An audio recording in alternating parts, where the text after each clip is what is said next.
problem in the world is, who am I? What do you mean?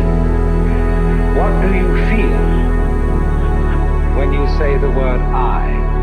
I, myself. I don't think there can be any more fascinating preoccupation than that, because it's so mysterious, it's so elusive. Because what you are in your inmost being escapes your examination in rather the same way that you can't look directly into your own eyes without using a mirror. You can't bite your own teeth. You can't taste your own tongue. And you can't touch the tip of this finger with the tip of this finger.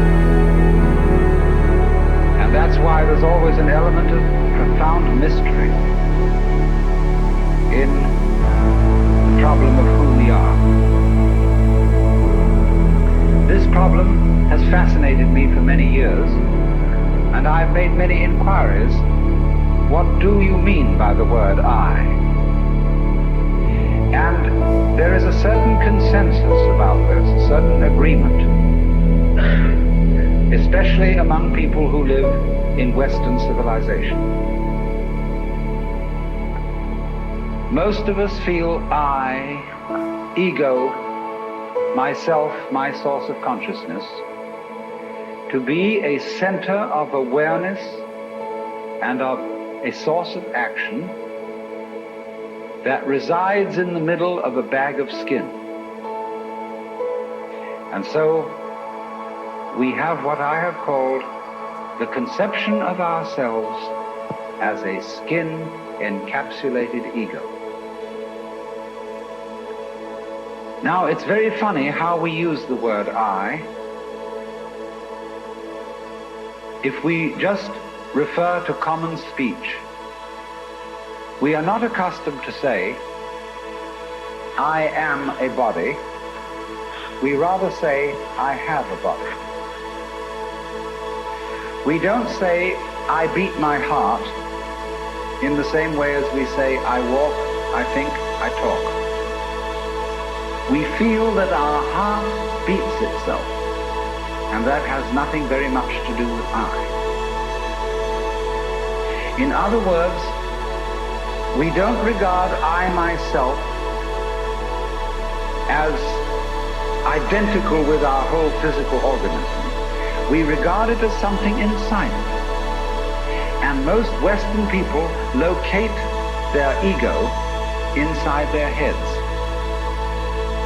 You are somewhere between your eyes and between your ears, and the rest of you dangles from that point of reference. It is not so in other cultures. When a Chinese or Japanese person wants to locate the center of himself, he points here, not here. Here to what Japanese call the kokoro, or the Chinese call shin, the heart, mind. Some people also locate themselves in the solar plexus.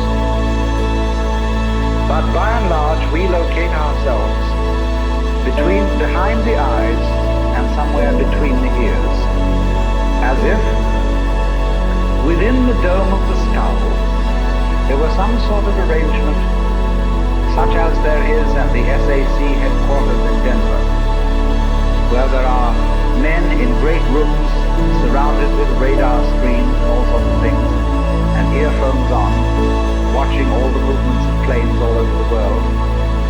So in the same way, we have really the idea of ourselves as a little man inside our heads, who has earphones on, which bring messages from the ears, and who has a television set in front of him, which brings messages from the eyes, and all sorts of